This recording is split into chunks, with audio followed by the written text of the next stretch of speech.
সত্যকে যারা যারা সত্যের সাক্ষী দিয়েছে, সত্যের সাক্ষ্যদাতা, সত্য হচ্ছে ইসলাম। সত্য কি? ইসলাম। সত্য হচ্ছে আল্লাহ, সত্য হচ্ছে নবী, সত্য হচ্ছে কোরআন, সত্য হচ্ছে হাদিস। এই মহাসত্যকে যারা স্বীকৃতি দিয়েছে,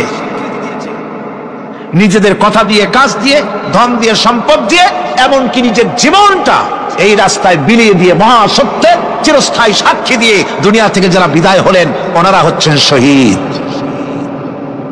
আজ রাস্তাঘাটে শহীদ হয়, যার তার নামের আগে শহীদ বসায় দেয়। শহীদ এত সোজা জিনিস নয়। আল্লাহর রাস্তায় ধর্মের জন্য, ইসলামের জন্য, আল্লাহর জন্য, কোরআনের জন্য, রাসূলের জন্য যারা জীবন দেন, তারাই হচ্ছে শহীদ। এই শহীদদের মর্যাদা আল্লাহ রাব্বুল আলামিন এত বেশি মর্যাদা দান করেছেন। শহীদদের মর্যাদা আল্লাহ পাক দিয়েছেন, কিয়ামতের দিন শহীদদের কোনো বিচার করা হবে না। আল্লাহ রাব্বুল আলামিন শহীদদেরকে বিনা বিচারে জান্নাত দিয়ে দিবেন। শহীদের বিশাল মর্যাদা, বিরাট মর্যাদা। এই শহীদ শাহাদাতের তামান্না প্রত্যেক মুসলমানের ভিতরে থাকতে হবে। হুজুর বলেছেন, শহীদি মওতের যন্ত্রণা পিঁপড়ায় কাটার যন্ত্রণার চাইতে বেশি কিছু নয়। শাহাদাত হচ্ছে এপারে মওত আর ওপারে আল্লাহর সঙ্গে দেখা হয়ে যাবে। শহীদি মওত হচ্ছে আল্লাহর সঙ্গে দেখা করার একটা সেতু বন্ধন, একটি সেতু, একটি ব্রিজ, একটা পুল, একটা সাঁকো। এপারে দুনিয়া, ওপারে আল্লাহ পাকের সঙ্গে দেখা হবে। সুবহানাল্লাহ। ভাইরা, ইসলামের জন্য যারা জীবন দিলেন, যারা শাহাদাত বরণ করলেন, তারা জাতির সম্মানের পাত্র। সেই সম্মান, সেই মর্যাদা আল্লাহ রাব্বুল আলামিন শহীদদের প্রদান করেছেন। হযরত আব্দুল্লাহ জুলবাজাদাইন, যার কথা বুখারীতে লেখা হয়েছে। সুবহানাল্লাহ। কোন যুবক মানুষ ইসলাম কবুল করেছেন। ইসলাম কবুল করতে গিয়ে বাড়ি ঘর, জায়গা জমি কিছুই ছিল না। ছোট্ট অবস্থায় বাবা মারা গেছে, চাচার ঘরে লালিত পালিত হচ্ছিলেন। এরপরে রাসূলের প্রতি ঈমান আনবেন, চাচার ভয়তে পারেন না। হুজুর হিজরত করলেন। আব্দুল্লাহ, তার নাম ছিল আব্দুল উজ্জা। তিনি চলে গেলেন চাচার কাছে। চাচা গো, মুহাম্মদ সাল্লাল্লাহু আলাইহি ওয়াসাল্লাম আল্লাহর নবী, ব্যাপারে তোমার মত কি? তিনি বলেন, আমারও তো তাই মনে হয়। যদি তাই মনে হয়, তার উপর ঈমান আনবেন কিনা?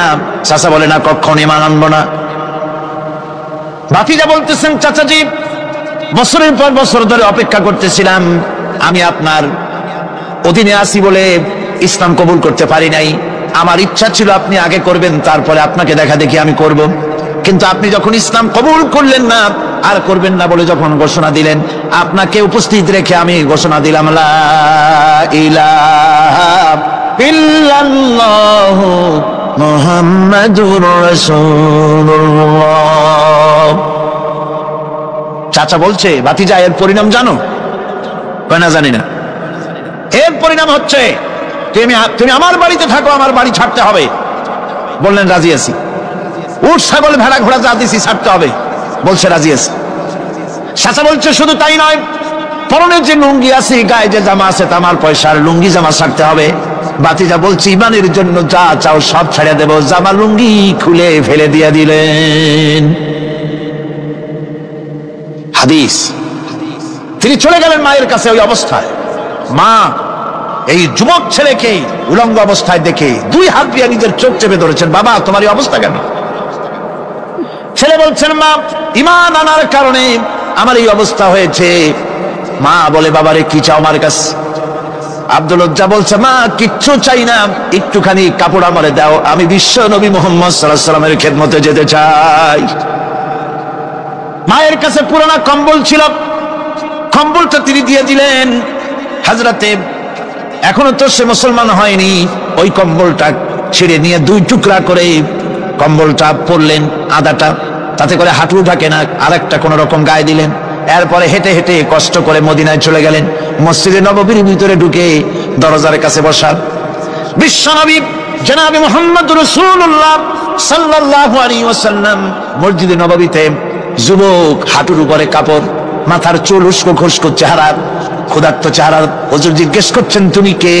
তিনি বললেন আমার নাম আব্দুল উজ্জা। তোমার এই অবস্থা কেন? তিনি বললেন হুজুর ঈমান আনার জন্য বাড়ি ঘর জায়গা জমিন উট বাছুর সব হারাইছি, এমনকি পরনের লুঙ্গিও আমার দেয় নাই, মায়ের কম্বলটা ছিঁড়ে এনেছি। নবীজি আসহাবে সুফফার ভিতরেই তাকে বসতে দিলেন, তাকে থাকতে দিলেন, আর বললেন তারে কোরআন শরীফ শিখাবা। আব্দুল উজ্জাকে হুজুর বললেন তোমার নাম উজ্জা নয়, তোমার নাম আব্দুল্লাহ। হাদিস শরীফে এসেছে আল্লাহর কাছে দুইটা নাম বেশি প্রিয়, একটা হচ্ছে আব্দুল্লাহ আর একটা হচ্ছে আব্দুর রহমান। মুসলমান হলেন, এরপরে আসহাবে সুফফার মধ্যে বসে আছেন, কোরআন শরীফ জোরে জোরে তেলাওয়াত করেন। আসহাবে সুফফা রাসূলের কাছে নালিশ করলেন, অভিযোগ করলেন, হুজুর এই আব্দুল্লাহর কোরআন শরীফ এত জোরে পড়ে, তার চিল্লানির জ্বালায় আমরা বিশ্রাম করতে পারি না।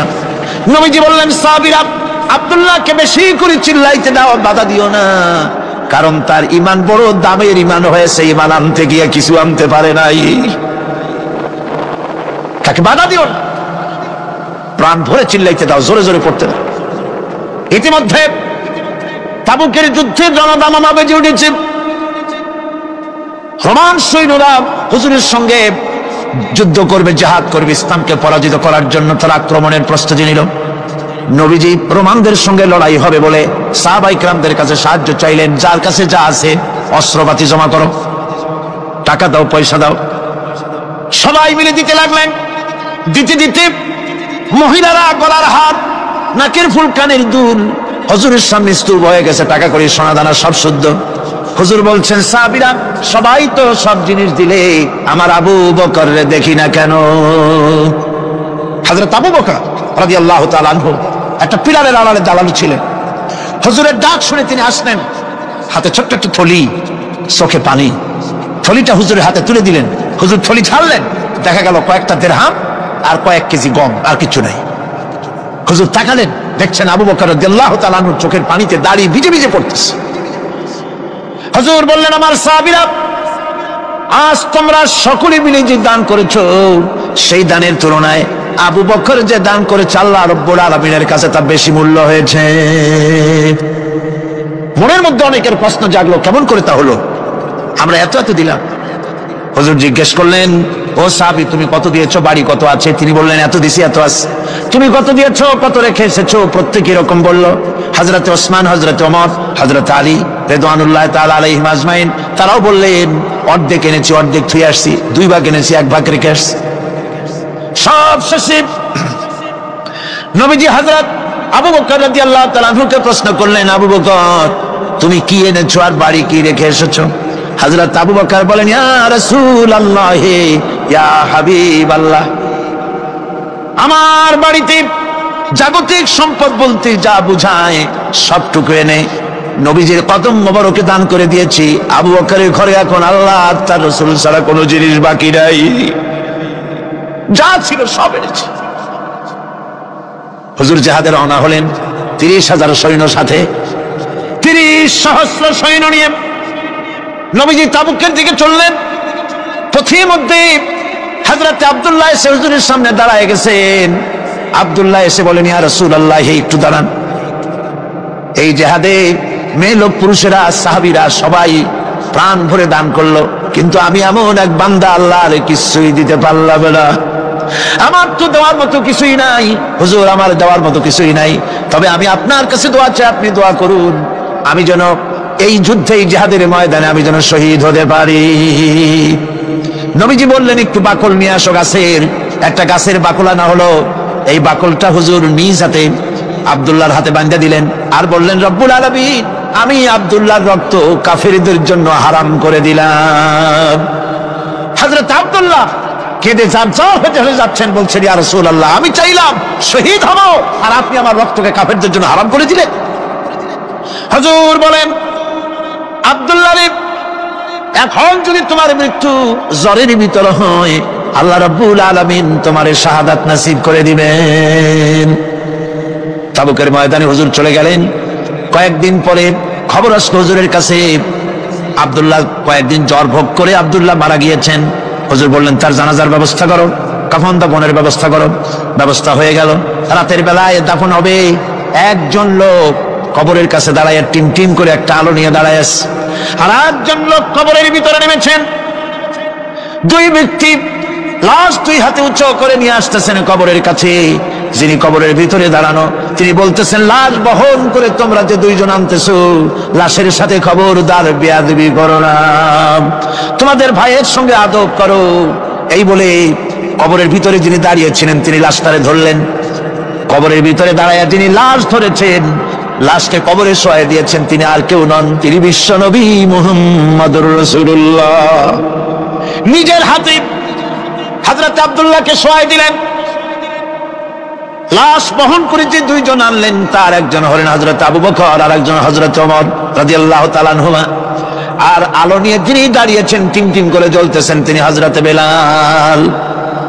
কবরের ভিতরে হযরত আব্দুল্লাহকে শুইয়ে দিয়ে উপরে মাটি দিয়ে নবীজি কবরের দুই দিকে হাত দিয়া আল্লাহ রাব্বুল আলামিনের দরবারে ফরিয়াদ তুললেন, রব্বুল আলামিন, আমি আজকে সন্ধ্যা পর্যন্ত এই আব্দুল্লাহর প্রতি রাজি ছিলাম, খুশি ছিলাম, আল্লাহ গো তুমি আব্দুল্লাহর প্রতি রাজি হয়ে যাও।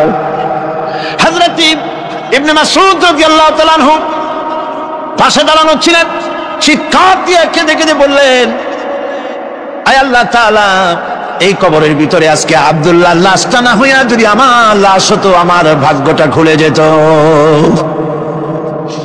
শহীদের মর্যাদা আল্লাহ পাকের কাছে সব থেকে বেশি।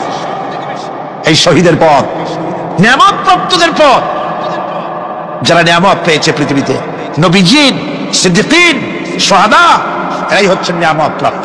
আল্লাহর রাস্তায় জীবন দেওয়ায় যে মজা, পৃথিবীতে আর কোনো কিছুতে সেই মজা নাই। হযরত ওমর রাদিয়াল্লাহু তাআলা আনহু দোয়া করতেন, আল্লাহুম্মা রযুকনি শাহাদাতান ফি সাবিলিক ওয়াজআল মাউতি ফি বালাদি রাসূলিক। আয় আল্লাহ, তুমি আমাকে শাহাদাতের মত আমাকে দান করো। শাহাদাতের তামান্না প্রত্যেকটি মুসলমানের ভেতরে থাকতে হবে। শহীদ হওয়া যাবে ইসলামের জন্য। সময় হয়তো আসতে পারে, হয়তো এমন সময় আসতে পারে যখন কোরআনের মর্যাদাকে টিকে রাখার জন্য, সুন্নতে নববীকে টিকে রাখার জন্য জান দেওয়া লাগতে পারে। তখন কি আপনারা জীবন দিতে পারবেন? এরপরে চতুর্থ নম্বরে হচ্ছে সালিহিন। চতুর্থ নম্বরে কি? সালিহিন। সালিহিন হচ্ছে জীবনের প্রত্যেকটি ক্ষেত্রে যারা একনিষ্ঠভাবে আল্লাহর বিধান পালন করেছেন, যারা পুণ্যের সাথে সুদৃঢ় থেকেছেন, যারা অটল থেকে পুণ্যের সাথে হকের সাথে অটল থেকেছেন, কোন অবস্থাতেই ইসলামী আদর্শের বিরুদ্ধে আচরণ করেনি, তারাই হচ্ছেন সালিহিন। ইসলামের আদর্শ ছাড়ে নাই, পরিত্যাগ করে নাই, জীবনের সবকিছুর বিনিময় এটাকে আঁকড়ে ধরে থেকেছেন, ইসলামী আদর্শের পরিপন্থী কিচ্ছু করেন নাই। এরা হচ্ছেন সালিহিন। কোন আলহামদুলিল্লাহ। আল্লাহর অনুগ্রহ প্রাপ্ত কয় শ্রেণী? 4 শ্রেণী। নবীজিন, সিদ্দিকিন, শুহাদা, সালিহিন, এই 4 শ্রেণীর লোকেরাই হচ্ছে নিয়ামত।